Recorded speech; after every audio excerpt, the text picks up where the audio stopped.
We've heard both members of the Indigenous community and people in the energy industry saying that increasing Indigenous participation in the energy sector is a must. Lots of communities, though, First Nations communities, already have strong commercial links to the oil and gas sector. Lots of them provide services or work there.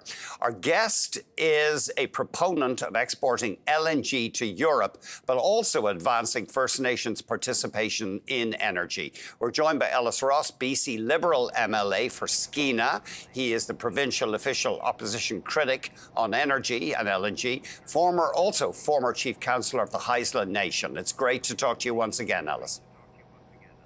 Thanks a lot, Andrew. Good to be here. Ellis, you were just in Ottawa. I think you might still be there. Who have you been meeting with? What was the goal of your trip?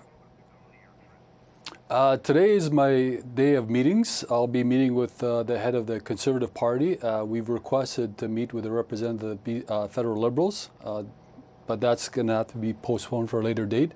And I'll also be going to meet with the German embassy while I'm here. Oh, my goodness, the German embassy. Germany needs to import a lot of LNG, presumably in years to come. They're not going to be buying so much, maybe well, eventually they'll cut off the Russian gas, perhaps. So what will you be talking to with the German envoy?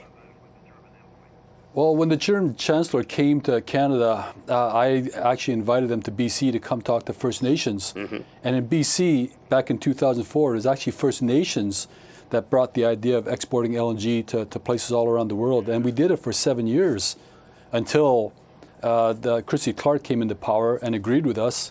But in that time, we were lobbying the federal government at the time, the provincial government, and anybody else who would listen to us that said energy is needed around the world, and First Nations we're the ones behind driving this need to get our LNG product to Europe, Asia, India. And it seems to me I'm right back where I started in Ottawa to come talk to those same people. But now I'm hopefully going to talk to more European representatives, not only to come visit BC and talk to First Nation leaders, but also encourage the idea of First Nation leaders going to Europe to go see for ourselves exactly what they're going through. That's interesting. I guess BC, though, it doesn't, I mean, you look at the map, obviously, getting BC LNG to Europe, that's going to be a big trip. Wouldn't it be more logical to just send it to Asia? Oh, it would be. And we're talking about two things here, though. We're talking about the global supply. Mm-hmm. And the more you increase global supply, the more that the issues can be alleviated in places like Europe. Right. But back when we first started talking about exporting LNG, the Panama Canal was a big part of our discussions. And at the time, Europe was okay with energy. They were already talking about pellets, for instance. They were talking about oil and gas being sourced from closer sources. Well, those closer sources are no longer there, meaning specifically Russia. So I think the Panama Canal should be back in our discussions when we're talking about Europe. So both the Haisla and the Nisga'a nations, I understand, are pursuing already liquefied natural gas projects in their territories. Yes, and the Haisla in particular are actually doing an offshoot of the existing LNG Canada pipeline, which is approved, and 75% almost completed. But the problem is LNG Canada might not fulfill the full 28 million tons that they originally proposed. They're only going to do phase 1 at 14.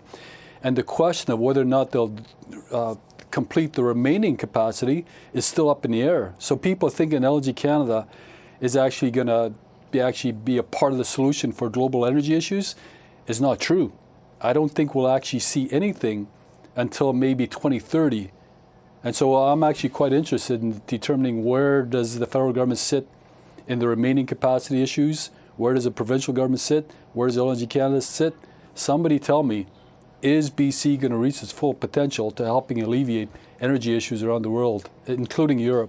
Sorry, explain that thing about the pipeline again. So they're building this Coastal GasLink pipeline to bring the gas to the BC coast, to the Kitimat area for LNG Canada. Are you saying that the pipeline has bigger capacity? Am I taking you up right here?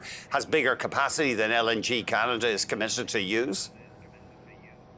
Well, the whole facility, the whole project is proposed to export with two phases, 28 million tons. so far, they've only been approved for 14 million tons. Oh, okay. And there's a lot of questions resolving that I haven't gotten answers to yet, just yet. Because back in the day when I was negotiating with these LNG companies, they said that electric drives were not feasible for a project this size, and the electricity needed for this was not available. And the LNG companies I was negotiating with said they needed 100% reliability in energy, and at that time, BC Hydro was not reliable. Therefore, they needed gas turbines.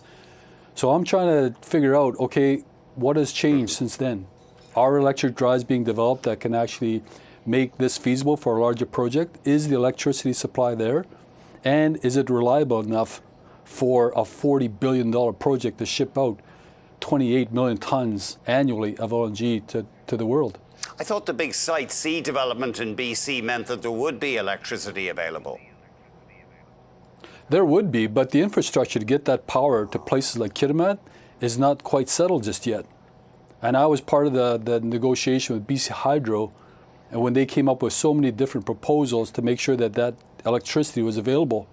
And I went through all their different options. I actually agreed with all their options, and I tried to make it as efficient as possible. And I got my council at the time, my community to agree that for the benefit of getting the project built, we've got to allow BC Hydro to do this as quickly, as efficiently as possible. And my community agreed. I don't know what's changed since then in terms of electric drives or the infrastructure needed to get that electricity to a site. Saying that LNG Canada now is going to switch 100% to electric drives versus gas turbines as originally proposed. Yeah, but that has been a big selling point for the project. Before I let you go, Ellis, can you update us on this Cedar LNG? The Haisla Nation's involved in that one as well. That's also planned for the Kitimat area, I believe. Is that like a smaller project, or how does that fit in? It's a smaller project, and it's based on the existing project of LNG Canada and their pipeline capacity. And partly why I'm here is because I now understand that government officials are now willing to look at economically viable LNG projects in relation to what's happening in Europe. Okay. Well, we've got a number of economically viable projects, including Niska LNG. We got wood fiber LNG out of Squamish. We got the Cedar LNG project coming out of Haisla. And we also have the now defunct KM LNG project that was actually owned by Chevron. Chevron packed up and left BC, like a lot of different investors. But the pipeline is still approved. They don't have a terminal just yet, but Enbridge bought up the pipeline certificate that has full First Nation support from Prince George to Kitimat.